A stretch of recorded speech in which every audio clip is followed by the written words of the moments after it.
ആ നീ നേരെ ഷോപ്പിലോട്ട് പോരെ, കുഴപ്പമൊന്നുമില്ല. എടാ ഒരു 10 മിനിറ്റ് ഞാൻ തിരിച്ചു വിളിക്കാവേ. മാഷേ, മാഷിനെ മനസ്സിലായോ? ആരാ? മനസ്സിലായില്ല. മാഷിനെ പണ്ട് സ്കൂളിൽ കണക്ക് പഠിപ്പിച്ചിട്ടുണ്ടേ.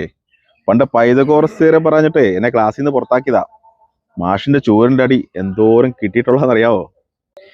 വയസ്സായില്ലേ മോനെ, പഴയ പോലെ ഓർമ്മയൊന്നും കിട്ടുന്നില്ല. ഇപ്പൊ ചൂരല് പോയിട്ട് പിള്ളേരെ ഒന്ന് നേരെ നോക്കാൻ പോലും മാഷുമാർക്ക് പേടിയാ. അതല്ലേ കാലം. അതിൻ്റെതായിട്ടുള്ള പ്രശ്നങ്ങൾ ഇപ്പോഴത്തെ പിള്ളേർക്ക് കൊണ്ടുപോകാനും. പണ്ട് തൊട്ടേ മാഷിനെ കാണുമ്പോഴേ ഒരു കാര്യം ചോദിക്കണം ഞാൻ വിചാരിച്ചിരിക്കുവായിരുന്നു. എന്താ മോനെ?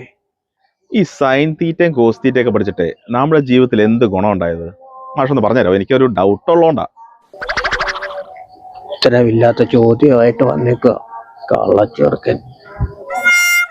മാഷ് എന്താ കുരുകുറുക്കുന്ന? ഒരുത്തം കേട്ടവനെ. ഒരു മാഷിനോട് ചോദിക്കേണ്ട ചോദ്യമായിരുന്നു. ഇതൊക്കെ മാഷിനല്ല എന്നെ പഠിപ്പിച്ച മാഷേ. 4x + 12 = 32.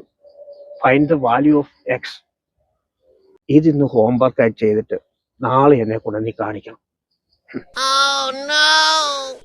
ആ പണ്ട് എക്സിന് വാല്യൂ കൊടുക്കാത്തോണ്ടാ അവൾ എന്നെ ഇട്ടേച്ചും പോയത്.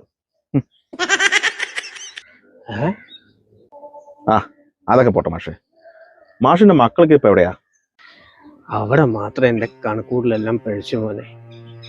മക്കളിപ്പൊ പഠിച്ചു വലുതായി. അന്ന് UK-ലും US-ലും ഒക്കെയാ. നമ്മളിവിടെ ജീവിച്ചിരിപ്പുണ്ടോ? വല്ലതും കഴിച്ചോ കുടിച്ചോ? ഇതൊന്നും അവന്മാരിപ്പം അന്വേഷിക്കാനില്ല. അതൊന്നും ഓർത്ത് മാഷ് വിഷമിക്കണ്ട. അതൊക്കെ പോട്ടെ മാഷേ. സൈൻ തീറ്റയുടെയും കോസ് തീറ്റയുടെയും അർത്ഥം അറിയത്തില്ലെങ്കിലേ എനിക്കൊരു കാര്യം മനസ്സിലായി. മനുഷ്യന്മാർക്ക് വേണ്ട എന്താ? തീറ്റ. അതുകൊണ്ട് ഞാനൊരു ഹോട്ടൽ അങ്ങ് തുടങ്ങി. അപ്പൊ നാട്ടുകാരെയും തീറ്റിക്കാം, ഞാനും ഹാപ്പി. അതെന്തായാലും നന്നായി. നമുക്ക് കടയിൽ പോട്ടെ, നല്ല ചൂട് പുട്ടും ബീഫും കഴിക്കാം. എങ്ങനെയുണ്ട്? ആയിക്കോട്ടെ. ഈ sine theta by cos theta tan theta എന്നല്ലേ മാഷിനെ പഠിപ്പിച്ചത്? മുഖത്തൊക്കെ നല്ല ടാനായി കേട്ടോ. ഓടാ കള്ളത്തെ മാടി.